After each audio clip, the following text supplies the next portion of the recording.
Oi, pessoal, como vocês estão? Meu nome é Isabela, eu sou psicóloga. Eu sou a Tatiane, sou psicóloga também. Nós estamos aqui no nosso canal do Hora Marcada com as Psis, trazendo um novo episódio para vocês. Hoje com o tema solidão. Por que a gente tem tanto medo da solidão? Por que a gente sente tanto medo de estar sozinho? Principalmente quando a gente fala da temporalidade que nós estamos, né? Sim. Super conectados, o tempo todo tem mensagem, tem notificação, as pessoas se veem mais do que nunca, mas ao mesmo tempo mais sozinha do que nunca, né? Olha que coisa. O que será que acontece quando a solidão deixa de ser uma escolha e vira essa dor? O que isso revela sobre as relações? O que você acha? Que isso revela sobre nós mesmos também, né, Tati? Porque a gente vive na era digital, né? Na era em que muitas coisas estão na internet, né? Estão nesse campo virtual, e isso torna esse sentimento de solidão mais evidente também. Porque a solidão, ela escancara o abandono, o desamparo. Eu acho que é isso que, se a gente não sabe lidar, que acaba causando esse sofrimento. Vem à tona, né? Essa sensação de desamparo. Mas aí existe uma diferença, né, entre a solidão, que é esse sentimento que causa, né, tanto sofrimento pra gente, e a solitude, que é justamente essa relação que a gente tem com a solidão. Isso de conseguir ficar com a nossa própria companhia de uma forma mais confortável, de conseguir se relacionar consigo mesmo, mesmo quando você não se sente bem com isso. Quando tá desconfortável, quando não é prazeroso ficar na própria companhia, esse sustentamento. Porque essa solidão tem muito mais a ver com a nossa relação com nós mesmos, né, com a nossa própria companhia, do que necessariamente com o outro, né? Mas desse movimento das redes sociais em que a gente está inserido, acaba provocando, né, esse sentimento de solidão. E o que você acha, Tati, que acontece quando isso se choca, né? A solidão e esse excesso de exposição nas redes sociais, esse excesso de contato com o outro, mas que é muito superficial, que não tem essa profundidade nas relações. É editável, né? Quando a gente coloca lá nas redes a nossa carinha, um pensamento, uma reflexão, parece que ao mesmo tempo que muita gente tá a par da gente, mas como nunca antes, depois que você termina de postar, vem esse sentimento de será que vou ser julgado, né? Então, ao mesmo tempo, esse desamparo de não necessariamente foi preenchido esse espaço do vazio que é a solidão, né? Porque talvez não é um espaço para ser preenchido. Então, quando você vai para as redes, por mais que pareça ter muita gente lá, ao mesmo tempo que isso não é materializado, né? Porque você sabe que tem alguém lá, mas você não tá vendo, mas você está sendo visto. Aí, para você elaborar isso, né? Essa coisa do invisível, você acaba entrando em muitas vidas, porque não é só você que está sendo colocado lá, você vê muitas outras vidas, rola muita comparação, rola muita identificação, e esse monte de informação que precisa ser elaborado nesse estado de solidão, talvez gere uma confusão danada, porque você precisa já lidar com o seu vazio, mas agora por meio de comparação, que vai te gerar muitas vezes um sentimento de insegurança, de insuficiência. Aí você volta para a rede em busca de que talvez a sua realidade seja vista com esse mesmo valor que você deu para a vida do outro, né? Não se sentir mais tão invalidado, tão inseguro. Só que se não vem, você não recebe aquela curtida daquela pessoa que era importante para você, ou, né, de muitas outras pessoas, não vem uma mensagem depois de você compartilhar, quanto que isso não agrava esse sentimento de solidão e te tira mais uma vez esse lugar de escolha. né? Como que isso pode gerar mais conflito para alguém que já chegou lá, tentando mascarar um conflito que já existia, mostrando que tá tudo certo, tentando equiparar com a vida do outro que parece que tá tudo certo também, né? Como pode ser confuso internamente para nós conseguir assimilar todas essas informações? Faz sentido? Sim, porque a gente deposita muito no outro, né? Essa expectativa, essa responsabilidade também de preencher esse vazio, de preencher essa falta. Eu acho que é nisso que a gente acaba se frustrando, acaba, né, entrando nessa angústia, nesse sofrimento, porque a gente espera muito no outro, né? E a gente busca no outro esse lugar de pertencimento que muitas vezes a gente só vai encontrar entrando em contato com nós mesmos, né? Nesse processo de autoconhecimento. E quando a gente se expõe muito buscando fugir dessa solidão de alguma forma, se sentir menos sozinho, né? A gente espera ter esse acolhimento que nem sempre vem da forma como a gente gostaria. E se vem, será que a gente consegue reconhecer?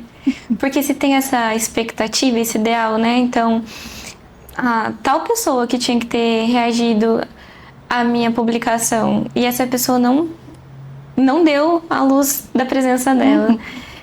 É uma falta escancarada que... Será que era a responsabilidade desse outro, né? Preencher aquilo?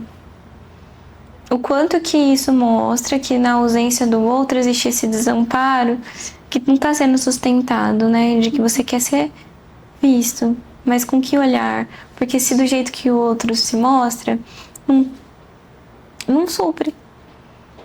Justamente, Tati, e nessa era das redes sociais, até do que você falou da comparação, a comparação com o outro também diz da nossa própria falta, né? O outro escancara ali na vida dele, no que ele mostra da vida dele, né, na internet, uma falta que existe em nós, né?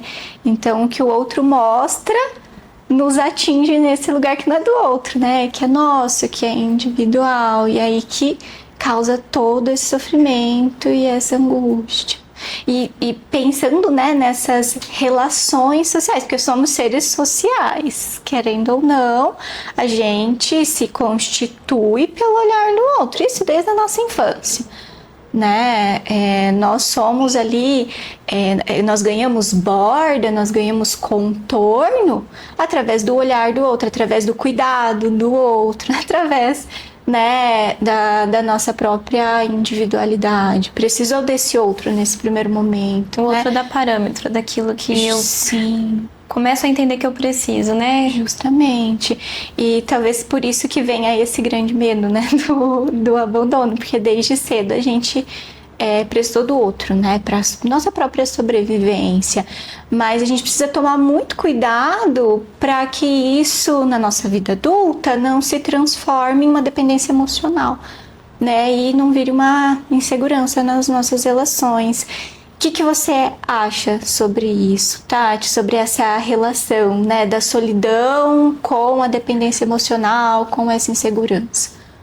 Aqui acho que a gente já começou a falar do amor mesmo, né? Sim. Tô aqui olhando pro livro da Ana e como que os relacionamentos vai transbordar essa ideia que a gente tem de amor, de cuidado, né? E isso esbarra muitas vezes numa relação de dependência emocional, o apego ansioso que a gente ouve falar hoje, né? É difícil para quem tá vivendo reconhecer, porque é muito degradê, né? Até você entender que o que você está vivendo é um processo de dependência e não de escolha mais, talvez você já esteja muito dentro. Né? Hoje em dia, por exemplo, quem que consegue tranquilamente sair sem o celular? Ou assumir que não é tranquilo. E aí o celular tá tudo isso que a gente tá falando. As postagens, a tentativa de ser visto de uma certa forma que talvez nunca é atendido da forma com que se espera, mas a gente sempre tenta. Sim. Então, até pra gente assumir um objeto material, certa dependência, é difícil. Imagina quando a gente fala do amor, que é essa coisa que a gente tenta muitas vezes descrever, né? Às vezes nós aqui na nossa amizade, senta e conversa sobre amor, eu vou dar o meu conceito, você vai dar o seu conceito, da tua experiência, da tua bagagem de vida. Num relacionamento amoroso, um casal senta e conversa, o que é amor pra mim, o que é pra você. Mas é do invisível, né? Porque são ideias, e talvez daqui a um tempo a gente sente e conversa de novo e eu mudei de ideia. Eu vivi uma outra experiência que me deu outra definição. Sim. E até mesmo a solidão, né, Tati, também é uma experiência muito individual de cada um. A minha concepção, a forma como eu me relaciono com a solidão, com a minha solitude, é diferente da forma como você percebe, é diferente da forma como vocês percebem isso também. É algo muito individual e que vai mudando ao longo da nossa vida também, conforme a gente vai amadurecendo, né, conforme a gente vai adquirindo mais experiência também. Eu acredito que justamente esse processo natural de amadurecimento, que é como cozinhar, tem um tempo que precisa ser respeitado, não tem como acelerar. Sim. Né? A gente amadurece quando amadurece. Aceitando a solidão, então assim, escolhendo ela, indo de encontro com ela para viver a solitude, é que eu consigo talvez reconhecer aonde eu estou dependente, ou estava, ou posso estar sendo dependente, mas com esse contraste de entender quando eu vou de encontro com a solidão, eu escolho essa solitude, então a solidão enquanto escolho a solitude, que eu posso conseguir reconhecer. Aqui eu não tô conseguindo ficar sozinha porque eu não tô escolhendo, eu tô precisando, e se não tiver, parece uma morte, né? Eu não sinto que eu existo ou que vale a pena pensamentos nessa direção, nessa linha.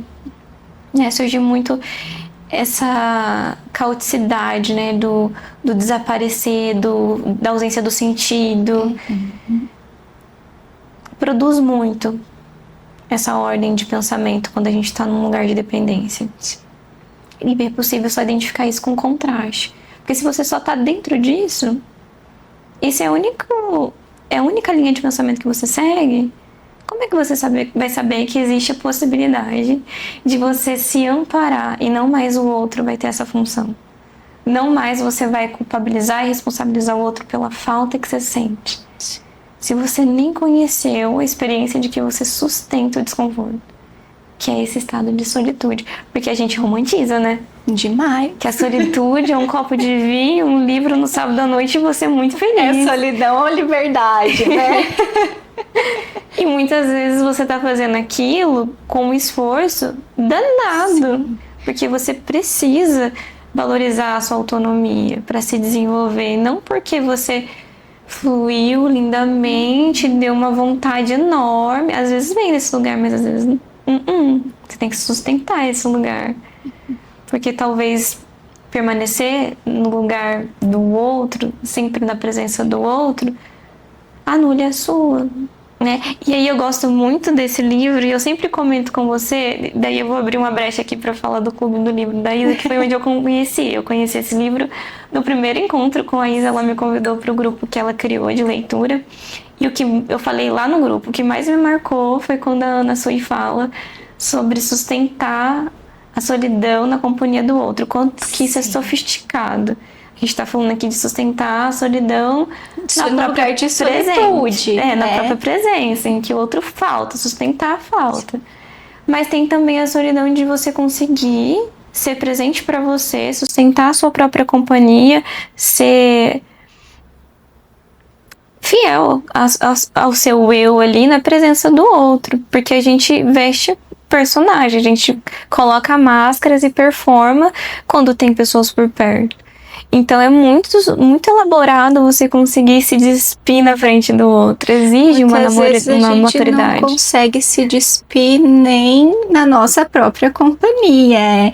É muito difícil e a gente percebe muito isso dentro do próprio processo de análise. O quanto é custoso, o quanto é difícil sustentar isso de se despir, de despir a sua alma para você mesma, de encarar, né, todo esse desconforto, toda essa angústia, todo esse medo, né, o medo de ficar sozinho, o medo da solidão, do desamparo, do abandono.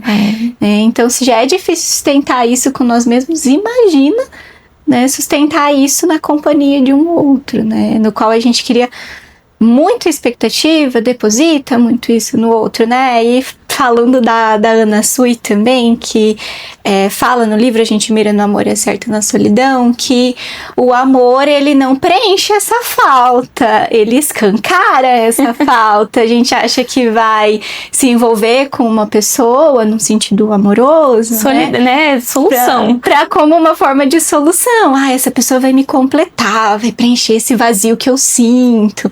Mas não. Ou amor igual felicidade.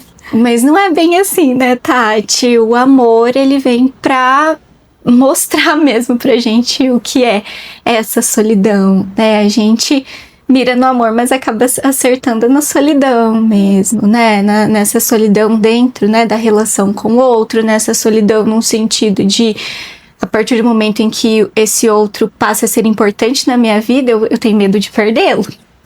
Né? Olha só, já não é, né, parecido com felicidade sentir medo. Sim. Eu achei muito honesto esse título que a Ana deu pro livro, porque vendem pra gente realmente essa ideia de que o amor, ele vai fazer a gente feliz. E a gente acredita. Sim. Né? E vende culturalmente. Quem que não associa encontrar um amor à felicidade? E esquece que vai ter que sustentar todo esse desamparo que é, assim, colocado na relação, mas já não é só a sua, é o outro que coloca o dele também, aí soma. Sim. Então a gente já tem 2 seres desamparados que não sabem o que fazer com aquilo. É mais complexo, mas a gente topa. Só que é muito mais delicado a gente topar isso, acreditando que a gente só vai ser feliz e esquece, ignora que vai ter infelicidade, vai ter frustração, vai ter decepção. E aí que a solidão dá as caras, né? Porque na hora que a gente sente desconforto, a gente não quer sentir sozinho. Talvez seja a maior notícia, assim, de solidão é quando a gente sente algo desagradável. A gente não queria sentir sozinho, parece. Você tem essa sensação? Sim, e acho que isso tá presente em todas as idades, em todas as culturas, acho que em todo lugar do mundo mesmo, né? Essa solidão relacionada com o amor que a gente tá falando, né? Acho que isso aparece muito também pra gente, conforme a gente vai envelhecendo. Acho que isso vai ficando mais evidente, né? Porque na velhice, por exemplo, a gente tende a se sentir mais sozinho conforme a gente envelhece, né? E aí que a gente precisa olhar mais para esse sentimento, né? Para essa posição que a gente coloca a solidão na nossa vida também, a forma como a gente se relaciona com isso. Porque pra gente ir se preparando para essa velhice também, né? Porque pro idoso, a solidão deixa de ser esse sentimento, né?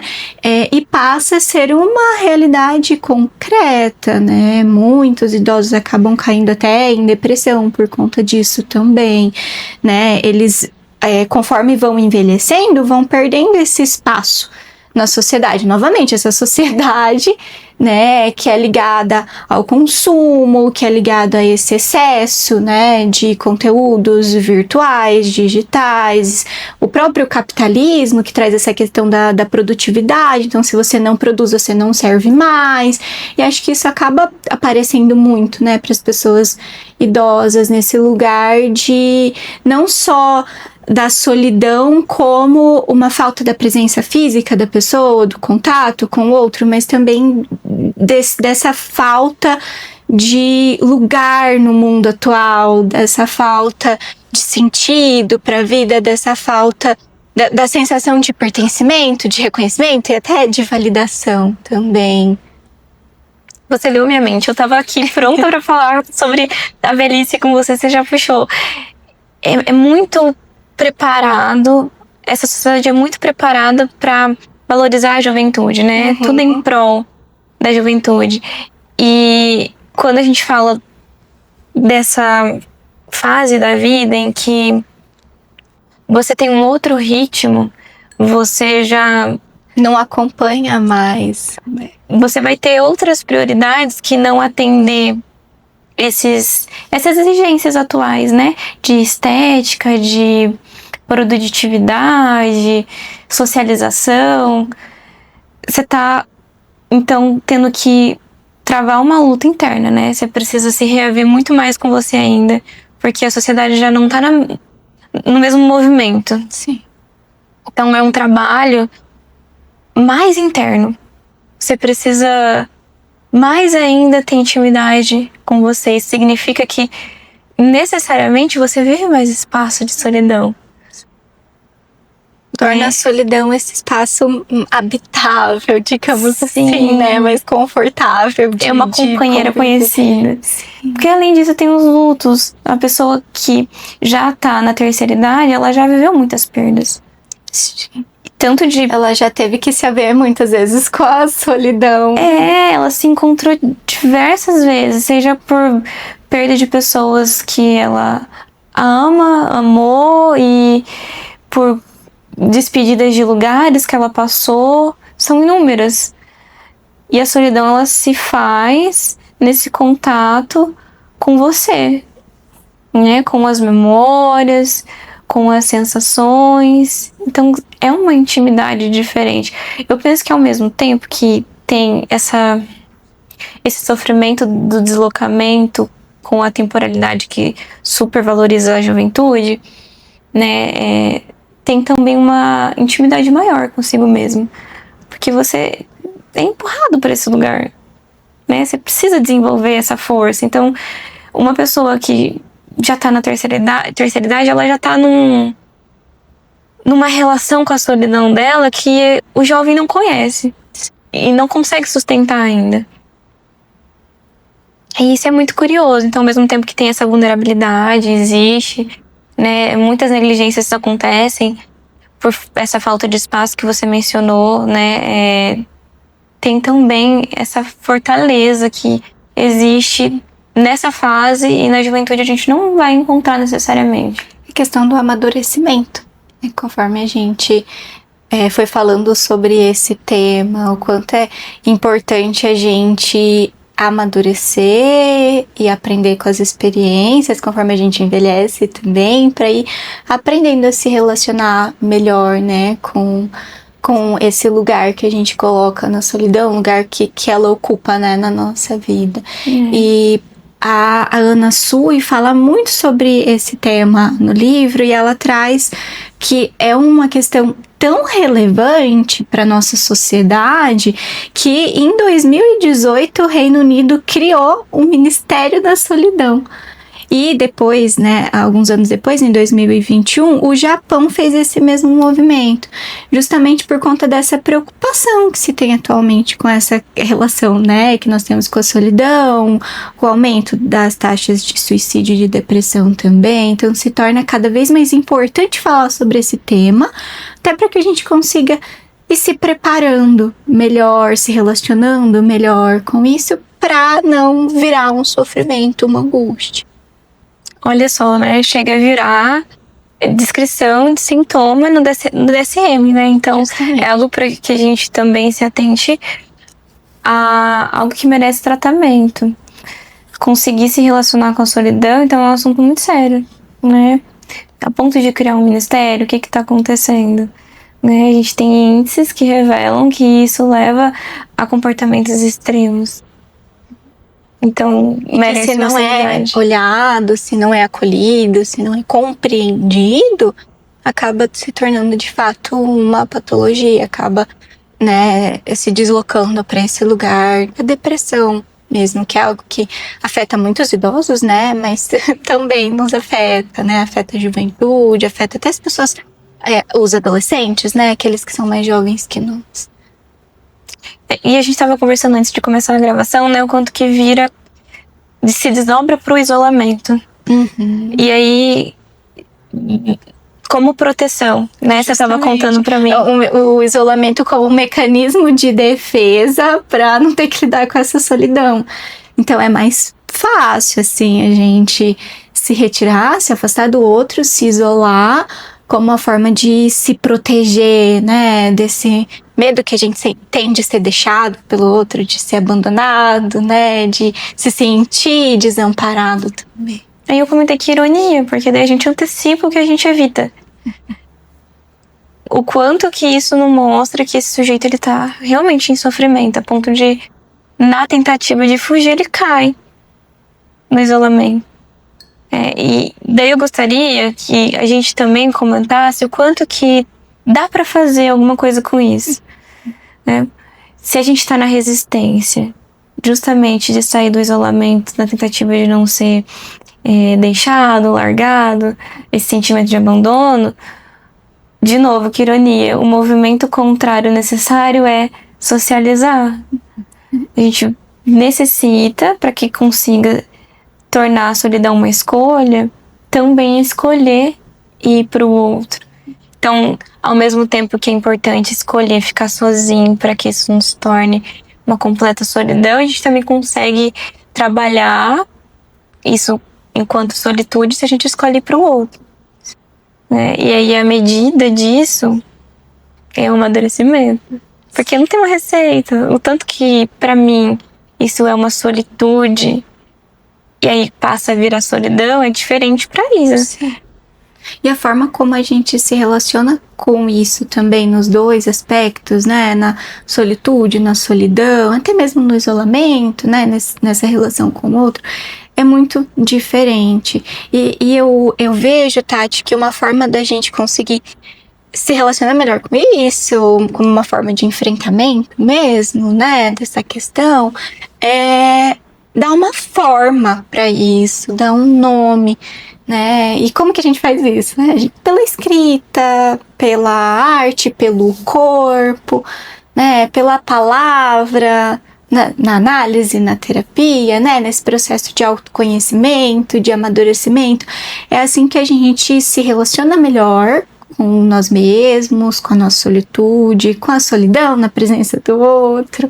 Também é só nesse formato, assim, de reconhecer do que se trata. A gente precisa conhecer e não querer se afastar, e não querer excluir isso, e não olhar para isso. Né? A gente precisa entrar em contato pra gente ficar mais confortável. Nossa, não se assustar tanto a ponto de querer sair correndo, né? Justamente.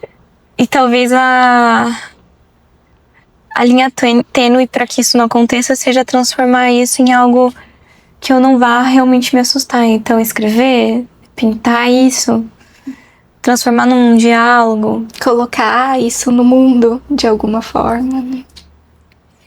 De um jeito que quando eu ver, não seja tão nebuloso, né? A grande problemática de deixar tudo nos pensamentos, não fazer esse movimento que você está contando pra gente, né? De colocar no mundo, é que fica monstruoso, porque uma hora é uma coisa, outra hora é outra coisa. Mesmo que se repita, tenha lá uma crença que é relutante, né? Ela fica voltando, esse pensamento não para. Quando você coloca, né, como tá aqui no livro da Ana, no papel, se concretizou. Isso só vai mudar de acordo com a minha percepção quando eu ler, mas isso daqui já tá feito. Talvez seja mais simples de encarar. E o quanto que estudar sobre isso, ouvir sobre isso também nos ajuda nessa compreensão, né, Tati? Queria agradecer muito você por ter topado aí esse encontro hoje pra gente falar sobre esse tema que é tão importante. Espero que vocês tenham gostado também. Se quiserem compartilhar um pouco com a gente sobre como que é essa solidão pra vocês, podem responder aqui nos comentários. Fica de indicação pra vocês também o livro da Ana Sui, A Gente Mira no Amor e Acerta na Solidão. Não é publi, apesar de que eu queria muito que fosse, Ana nos note, né? Mas é um tema que rende muito assunto. Podemos até fazer um novo episódio sobre isso mais pra frente. Parte 2, quem sabe? Uma parte 2, se vocês quiserem. Fiquem à vontade para comentar mesmo. Obrigada por estar acompanhando a gente no nosso canal. Espero vocês no próximo episódio, né, Isa? Sim. E um beijo. Tchau, tchau!